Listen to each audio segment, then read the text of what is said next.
నుంచి ఈ రోజు వరకు కూడా ఎవరి చేత చరిత్ర తిరిగి రాయాలన్నటువంటి చిత్రం ఖైదీ నంబర్ 150. ఈ చిత్రం హీరో చిరంజీవి గారు పేరులోనే చిరంజీవి అనే సార్థక నామధేయుడు. ఎప్పుడు వచ్చినా చిరంజీవి గారు ఉంటాడు. 10 సంవత్సరాలు ఆయన చిత్ర పరిశ్రమ దూరమైనా కూడా ఈరోజు మళ్ళీ ఆయన రాకతో అభిమానులు ఎంతో పండుగ వాతావరణంలో ఉన్నారు.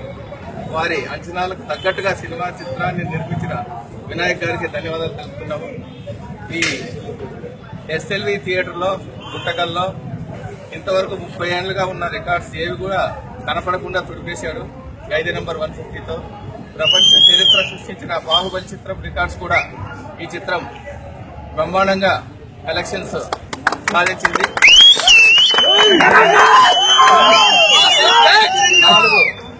4 థియేటర్ల రికార్డుని 2 థియేటర్లోనే కొట్టేసింది ఈ చిత్రము.